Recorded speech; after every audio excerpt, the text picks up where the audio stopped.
ചോര കിട്ടിയാൽ നക്കി കുടിക്കുന്ന തിരുട്ടു സംഘം.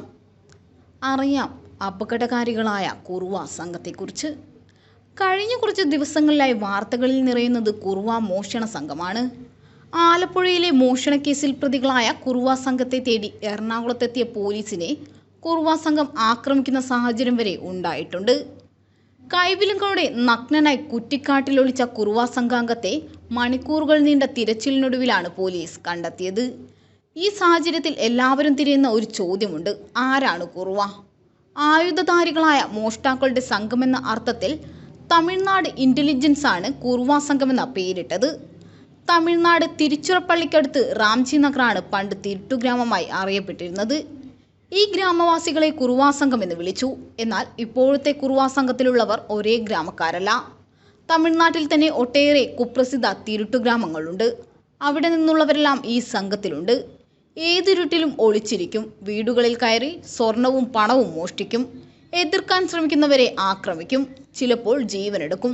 വെറും മോഷ്ടാക്കളല്ല, അക്രമകാരികളായ മോഷ്ടാക്കളാണ് കുറുവ സംഘം. അർദ്ധനഗ്നരായി മുഖം മറച്ച് ശരീരമാസകലം എണ്ണ തേച്ചെത്തുന്ന സംഘം മലയാളികൾക്കെന്നും പേടി സ്വപ്നമാണ്. ഒന്നോ രണ്ടോ പേരല്ല, 100ഓളം പേരുള്ള കവർച്ചക്കാരുടെ വലിയ കൂട്ടമാണിത്. പക്ഷേ ഒരു സ്ഥലത്ത് മോഷ്ടിക്കാൻ പോകുന്നത് പലപ്പോഴും 3 പേർ ഒരുമിച്ചായിരിക്കും. 18 വയസ്സ് മുതൽ 60 വയസ്സ് വരെയുള്ളവർ ഈ സംഘത്തിലുണ്ട്. ഇവർക്ക് മോഷണം കുലത്തൊഴിലാണ്. അവർക്കതൊരു തെറ്റല്ല. മോഷണത്തിൽ നിന്ന് അവരെ പിന്തിരിപ്പിക്കാൻ തമിഴ്നാട് സർക്കാർ വീടുകൾ ഉൾപ്പെടെ കൊടുത്തിട്ടും കാര്യമുണ്ടായില്ല.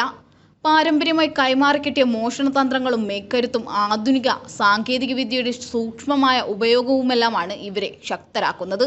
പകൽ ആക്രിപെറുക്കൽ, തുണി വിൽക്കൽ പോലെ ചെറിയ ജോലികളൊക്കെ ചെയ്ത് നടക്കും. അപ്പോഴാണ് മോഷ്ടിക്കേണ്ട വീടുകൾ നിരീക്ഷിച്ച് കണ്ടെത്തുന്നത്.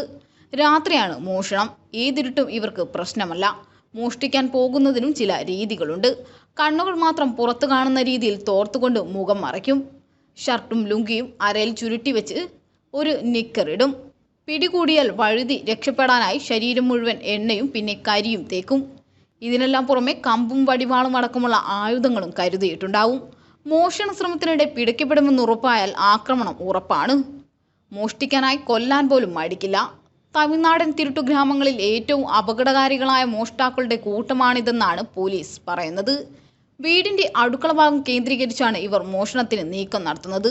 താരതമ്യേന ഉറപ്പുകുറഞ്ഞ വാതിലുകളാവും അടുക്കള ഭാഗത്ത് സ്ഥാപിച്ചിട്ടുള്ളത്. അതുകൊണ്ട് ഇത് തകർക്കാൻ എളുപ്പത്തിൽ കഴിയുന്നതിനാലാണ് ഈ ഭാഗം തിരഞ്ഞെടുക്കുന്നതെന്നാണ് പോലീസ് പറയുന്നത്. മറ്റൊരു വഴി കുട്ടികളുടെ കരച്ചിൽ പോലുള്ള ശബ്ദം ഉണ്ടാക്കിയോ ടാപ്പ് തുറന്നുവിട്ടോ വീട്ടുകാരെ പുറത്തെത്തിക്കുന്നതാണ്. അങ്ങനെ പുറത്തെത്തുന്നവരെ ആക്രമിച്ച് വീടിനകത്ത് കയറി മോഷണം നടത്തും. ചിലപ്പോൾ ആയുധം കാട്ടി ഭീഷണിപ്പെടുത്തിയും സ്വർണവും പണവും ഇവർ കൈക്കലാക്കാറുണ്ട്. സ്ത്രീകളുടെ ശരീരത്തിലെ ആഭരണം മുറിച്ചെടുക്കാൻ പ്രത്യേക കത്രികയും ഇവർക്കുണ്ട്. കുറുവ സംഘത്തിൽപ്പെട്ട 3 പേരെ 2021 പോലീസ് അറസ്റ്റ് ചെയ്തിരുന്നു. 2010 മലപ്പുറത്ത് നിന്നും 3 പേരടങ്ങുന്ന സംഘത്തെയും 2008 പാലക്കാട് നിന്നും 10 അംഗ സംഘത്തെയും അറസ്റ്റ് ചെയ്തു. പക്ഷേ ജാമ്യത്തിൽ വിട്ട ഇവരെ പിന്നീട് പിടികൂടാൻ പോലീസിന് കഴിഞ്ഞില്ല. കവർച്ചയ്ക്ക് ശേഷം തമിഴ്നാട്ടിലെ തിരുട്ടുഗ്രാമങ്ങളിൽ താമസിക്കുന്നതാണ് ഇവരുടെ രീതി. സാമ്പത്തിക വ്യത്യാസമില്ലാതെ സ്ത്രീകൾ സ്വർണ്ണാഭരണം ധരിക്കുന്നത് കൊണ്ടാണ് കേരളം ഇവർ തിരഞ്ഞെടുക്കുന്നതെന്നാണ് പോലീസ് പറയുന്നത്. നിലവിലെ സാഹചര്യത്തിൽ ഭയം വേണ്ട, ജാഗ്രത മതിയെന്നാണ് പോലീസ് പറയുന്നത്. രാത്രിയിൽ അടുക്കള വാതിൽ അടച്ചെന്നുറപ്പാക്കണം. അസമയത്ത് എന്തെങ്കിലും തരത്തിലുള്ള ശബ്ദം കേട്ടാൽ തനിച്ച് വാതിൽ തുറന്ന് പുറത്തിറങ്ങരുത്. ഈ വിവരം പോലീസിനെ അറിയിക്കണം.